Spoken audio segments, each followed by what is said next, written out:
अस्सलाम वालेकुम जी। European history के मॉक सेशन जो हमने कंडक्ट कराया उसकी ये डिटेल एवेलुएशन जिसमें जो क्वेश्चंस हैं उन पे हम बात करने जा रहे हैं। इस पेपर में पहला क्वेश्चन पूछा गया कि between Mazzini, Cavour, Garibaldi, who do you think made the most significant contribution to Italian unification? सो मैं जब इस सवाल का जवाब बताऊंगा तो मैं कहूंगा जनाब तीनों की contribution. Mazzini provided intellectual contributions, Cavour diplomatic and political, and Garibaldi revolutionary। तो मैं एक तो ये फ्रेमवर्क पहले ये बताऊंगा कि तीनों का कंट्रीब्यूशन, फिर मैं आ जाऊंगा प्रैक्टिकली कैसे कंट्रीब्यूट किया जी। मैं मेज़ीनी की एफर्ट्स बताऊंगा जी, कैसे यंग इटली का आइडिया उसने डेवलप किया, उस पर चला गो कि वो चाहता था रिपब्लिक बने, लेकिन ऐसा तो नहीं हो सका, लेकिन उसने सॉरी उसकी जो एफर्ट्स हैं उनके बारे में बता दूंगा। फिर मैं गैरिबाल्डी की एफर्ट्स कि कैसे साउथ ऑफ इटली के इलाके जो कि बहुत मुश्किल था उनको यूज ऑफ फोर्स के जरिए पकड़ना, तो वहां एक रेवोल्यूशनरी स्पिरिट के कॉन्टेक्स्ट में उसने उन इलाकों में दाखिल हुआ। और फिर मैं बताऊंगा कि प्रोबेबली सबसे बड़ा कंट्रीब्यूशन कैवूर का है, कैवूर एज अ स्ट्रेटेजिस्ट। कि जी सबका रोल तो है लेकिन सबसे ज्यादा रोल जो है वो कैवूर का है। कैवूर ने कैसे यूरोप की स्टेट्स को अपने हक में किया, अलाइंड किया यूके को, फ्रांस को, by providing help in Crimean war. तो उसके कॉन्टेक्स्ट में जब उसने ऑस्ट्रिया पर अटैक किया तो सारे खामोश रहे, रशियंस भी खामोश, यूके फ्रांस भी खामोश, तो यहां से मैनेज कर गए। फिर सेंट्रल इटली जिसको बड़ी उम्मीद थी कि ऑस्ट्रिया हमारी सपोर्ट के लिए आएगा, लेकिन जब उसने ऑस्ट्रिया को डिफीट कर दिया तो यहाँ पे ओपिनियन चेंज होनी शुरू होगी। यहाँ पे रेफरेंडम्स करवाए उसने और रेफरेंडम्स के जरिए लोग एक ग्रैंड इटली पे राजी हो गए। साउथ का एरिया, सदर्न एरिया, ये बहुत ट्रिकी था क्योंकि यहाँ ना पीपल चाहते थे कि वो इटली में यूनिफाई हो, ना यहाँ के रूलर चाहते थे यूनिफाई हो। तो अगर यहाँ पे वो पीडमाउंट और सर्डिनिया से अपनी नेवी भेजता, फौज भेजता, तो यूके फ्रांस किसी ने भी हेल्प नहीं करनी, वो यानी कि सपोर्ट नहीं करना था कि भी ये तो एग्रेशन कर रहे हो आप। तो यहां पर गैरिबाल्डी को एक रेवोल्यूशनरी के तौर पे भेजा गया कि जाओ जाके जनाब बगावतें करो। बगावतें हुई, यूरोप इकट्ठा हुआ और कैवूर ने यहाँ पे कहा जनाब मैं जाता हूँ, मैं इसको एड्रेस करता हूँ। तो इटालियन फौजें यहाँ दाखिल हुई और गैरिबाल्डी ने इटालियन फौजों के सामने सरेंडर कर दिया। सो ही वाज अ स्ट्रेटेजिस्ट। सही है जी। सो ये फ्रेमवर्क जो है ये अप्लाई होते नजर आते हैं। और आखिरी फिर जो है वो फ्रांस के साथ, ये उसकी यानी डेथ के बाद का है, तो इसकी जरूरत नहीं है क्योंकि सवाल में नहीं उसने पूछा। उसने तो तीन पर्सनैलिटीज का ही पूछा ना, तो आप उन्हीं का बताएंगे। बेस्ट सोर्सेस के लिए इन तीनों के लिए वो फिर स्टेफन जेली वाली जो किताब है ना जी, एस्पेक्ट्स ऑफ यूरोपियन हिस्ट्री, वो बेस्ट सोर्स, उसको देखें। उसमें जो चैप्टर इटालियन यूनिफिकेशन का वो इन पर्सनैलिटीज का ही इवैल्यूएशन है। दूसरा क्वेश्चन उसने से पूछ लिया कि Congress of Vienna inspire nationalist movements across Europe. अब कांग्रेस ऑफ वियना ये इंस्पायर कैसे कर सकती है नेशनलिस्ट मूवमेंट्स को? तो एक लम्हे के लिए तो बंदा सोचता है कि है ये क्या सवाल आ गया। भाई बिल्कुल कर सकती है, क्योंकि कांग्रेस ऑफ वियना में जिस तरह की रिएक्शनरी फ्रेमवर्क था, तो जहां जहां पर राइट ऑफ सेल्फ डिटर्मिनेशन या पीपल उनके सेंटिमेंट्स उनको एड्रेस नहीं किया गया, तो लेटर ऑन वहीं पे तो 1830s और 1848 के रेवोल्यूशंस रिपोर्ट हुए जी। सो कांग्रेस ऑफ वियना ने यानी खुद तो नहीं किया, लेकिन इसकी रिएक्शनरी पॉलिसीज की वजह से नेशनलिज्म डेवलप हुआ। सो ये इस सवाल का फ्रेमवर्क चलना था कि जिसमें कांग्रेस ऑफ वियना को आपने क्रिटिक करनी थी कि इसकी रिएक्शनरी पॉलिसीज वो है ना जी, कि जो प्रिंसिपल ऑफ लेजिटिमेसी का यूज किया था ना जी, रेस्टोर करेंगे किंग्स को, यानी principle of right of self determination of people. लोग क्या चाहते हैं वो तो नहीं, बस लेजिटिमेसी, जो पहले रूलर थे नेपोलियन ने जिनको हटा दिया था वापस लाओ। सो लोगों के नेशनल सेंटिमेंट्स हर्ट हुए, वो और ज्यादा फिर अपनी नेशनलिस्ट मूवमेंट्स में और ज्यादा आगे बढ़ गए। सो ये इस फ्रेमवर्क में इस सवाल ने चलना था। तो उसने आपके साथ बड़ा ट्रिकी जो है वो डेवलपमेंट एक दे के आपको सवाल में, कि जिस बच्चे ने नोट्स या रट्टे मारे हुए हैं उन्होंने कहा हाँ हाँ हाँ नेशनलिज्म नेशनलिज्म नेशनलिज्म। ऐसा कुछ नहीं है, कांग्रेस ऑफ वियना से नेशनलिज्म नहीं आया, लेकिन उसके रिएक्शनरी एटीट्यूड की वजह से नेशनलिज्म इंस्पायर हुआ।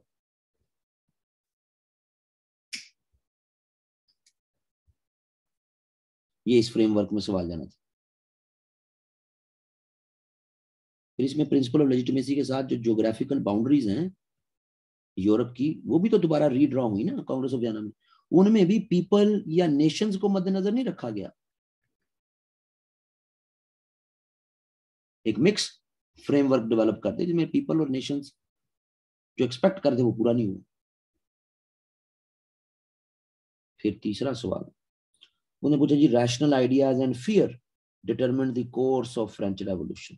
आसान सा सवाल, rational ideas and fear, course of French revolution. Course में क्या क्या है जी? सबसे पहले नेशनल असेंबली है, पता होना चाहिए। फिर लेजिस्लेटिव असेंबली है, पता होना चाहिए। फिर कन्वेंशन है, पता होना चाहिए। फिर डायरेक्टरी है, और फिर काउंसिल है। ये 5 स्टेप्स है। ये पहले स्टेप्स जो हैं ये रैशनल आइडियाज पे हैं, आइन बनाना है, मुल्क चलाना है। कन्वेंशन से ऑनवर्ड्स, कन्वेंशन के फ्रेमवर्क से फियर का फ्रेमवर्क शुरू हो जाता है। कन्वेंशन में ही रेन ऑफ टेरर है, अगर पता हो तो। डायरेक्टरी एज अ कॉन्स्टिट्यूशन है ना, डायरेक्टरी कॉन्स्टिट्यूशन है बेसिकली। पहला कॉन्स्टिट्यूशन अगर यहाँ बना, नेशनल असेंबली ने बना के लेजिस्लेटिव असेंबली बनाई, तो दूसरा कॉन्स्टिट्यूशन यहाँ बना, फिर तीसरा कॉन्स्टिट्यूशन ये बना जिसको काउंसिल कहते हैं। सो ये डायरेक्टरी जो है वो कन्वेंशन से बनी, वही फेयर और वही रिएक्शनरी अप्रोच। और काउंसिल से कौन आया? नेपोलियन। सो उन फेजेस में कौन कौन से रैशनल है, कहां कहां से फेयर आया, और नेपोलियन के काउंसिल में आके रैशनैलिटी और फियर दोनों साथ जुड़ गए। तो आपको 5 अगर पूरा कोर्स क्लियर है तो तब तो इजी है। अगर कोर्स क्लियर नहीं है तब फिर इशू हो सकता है सवाल को अटेम्प्ट करना। चौथा सवाल उन्होंने कहा जी, Metternich is regarded as the incarnation of restoration and reaction. Why? Metternich system पे सवाल है जी। Metternich रेवोल्यूशंस के अगेंस्ट था, ऐसे ही वो चाहता था रिस्टोर हो वो सारे किंग्स, वो सारे प्रिंस के जो नेपोलियन की वजह से अपनी किंगडम से हाथ धो बैठे। कंजर्वेटिव था।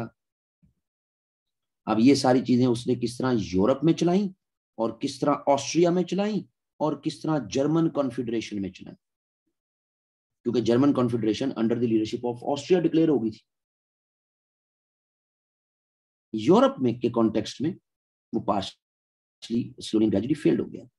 ऑस्ट्रिया के कॉन्टेक्स्ट में वो 1815 से 48 तक चलाता रहा, लेकिन 48 में आके उसको रिजाइन करना पड़ा। जर्मन कॉन्फेडरेशन भी 1815 से 48 तक चलाता रहा, लेकिन 48 में रिजाइन करना पड़ा। यहां तो 1823 में ही उसकी पॉलिसीज फ्लॉप हो गई। जब यूएस ने मनरो डॉक्ट्रिन दी तो उसकी रिएक्शनरी पॉलिसीज रिस्टोरेशन यहाँ पे फ्लॉप हो गई। तो ज्यादा वो ऑस्ट्रिया और जर्मनी में क्या करता रहा, कैसे उसने करिकुलम को रोका, सेंसर लगाए, लोगों की मूवमेंट्स को रोका, पॉलिटिकल एक्टिविटीज को कंटेन किया, नेशनलिज्म के अगेंस्ट था। तो पूरा मैटरनिक सिस्टम ही आपने बताना उसको इस सवाल में। 5वां सवाल फिर briefly British entry in European Economic Community was delayed until 1973. Why? क्या सवाल? British entry delayed हुई जी in European Economic Community 1973 तक. Why? बड़ा मजेदार सवाल. इयन कर्शा की किताब है रोलर कोस्टर, ऑनलाइन भी अवेलेबल है, देखिएगा जरूर. 45 से लेके 1973 तक यूरोप में 2 इकोनॉमिक मॉडल चलते रहे. अब ये सवाल जो है ना पूरा यहाँ पे जिस स्टूडेंट ने इसकी थोड़ी स्टडी किया उसको तो समझ आ जाएगा, वरना इशू है. 2 इकोनॉमिक मॉडल चलते रहे. एक मॉडल वो जिसको फ्रांस की बैकिंग थी और एक वो जो यूके की. फ्रांस का मॉडल था कस्टम यूनियन का, जिस पर आज यूरोपियन यूनियन खड़ी हुई है पूरी. यूके का मॉडल था सिर्फ फ्री ट्रेड का. यूके के मॉडल में इसके साथ स्पेन था, पुर्तगाल था, डेनमार्क था, नॉर्वे था, स्वीडन था, ये कंट्रीज इसके साथ थी. फ्रांस के मॉडल में फ्रांस था, बेल्जियम था, नीदरलैंड था, लग्जमबर्ग था, इटली था, वेस्ट जर्मनी था, ये कंट्रीज थे. इन्होंने कस्टम यूनियन के कॉन्टेक्स्ट में pooling of the sources pool करके चलेंगे हम. ये आज यूरोपियन यूनियन इसी पे चल रही है. मिलके तमाम जो है वो ऑपरेट करेंगे. सिर्फ ट्रेड आपस में फ्री नहीं करेंगे बल्कि दुनिया के साथ भी मिलकर ट्रेड करेंगे और आपस में एक सिंगल वॉइस बनाएंगे अपनी. यहां सिर्फ ट्रेड मिलके है जी, बस हम आपस में फ्री ट्रेड करेंगे. सो ये ज्यादा सक्सेसफुल होता जा रहा था and UK was desperate to join this bloc. However जो पॉलिटिकल टेंशंस है ना जी यूरोप की, उसकी वजह से France was not willing, Belgium was not willing कि यूके एंटर हो हमारे साथ. वो क्या पॉलिटिकल टेंशन है? वो पॉलिटिकल टेंशन है कि कोल्ड वॉर में रशियन फैक्टर को कैसे एड्रेस करना. यानी हमें तो जनरली यही समझते हैं ना कोल्ड वॉर में सारे एक हैं, सारे एक हैं. ये एक नहीं है. नेटो के हक में फ्रांस नहीं था. फ्रांस तो कहता था मुझे सिक्योरिटी गारंटी दो. फ्रांस गो के इसका इकोनॉमिक पार्टनर था वेस्ट जर्मनी, लेकिन वेस्ट जर्मनी को लेके कि इसको नेटो का मेंबर ना बनाओ क्योंकि जर्मन जर्मनी है, कल को अगेंस्ट हो सकता. इसी तरह रशिया के साथ रिलेशंस, इकोनॉमिक रिलेशंस डेवलप करो. 1967 की हर्मल रिपोर्ट. सो काफी डिफरेंसेस थे फ्रांस बेल्जियम के विद यूके, जिसकी वजह से रेजिस्ट करते रहते थे. जब ये सारे इशू रशिया फैक्टर न्यूट्रलाइज हुआ 1970s में आपको पता है दितांत हो गया था, वो न्यूट्रलाइज हुआ. यूएस फैक्टर न्यूट्रलाइज हुआ क्योंकि यूके बहुत ज्यादा सपोर्ट करता था यूएस फैक्टर की, वो न्यूट्रलाइज हुआ क्योंकि रशिया और यूएस के रिलेशन बेहतर होना शुरू हो गए. सो जब कोल्ड वॉर के ऊपर डिफरेंसेस रिड्यूस हुए पॉलिटिकल टेंशन में, जो फ्रांस का के नजरिया थे वो रिड्यूस हुए थोड़े से, तो तब दे अलाउड यूके. सो ये एक पूरी कहानी है जो आपने उसको पेपर में बतानी थी. यानी टामक टोया नहीं मार सकते आप इस सवाल में.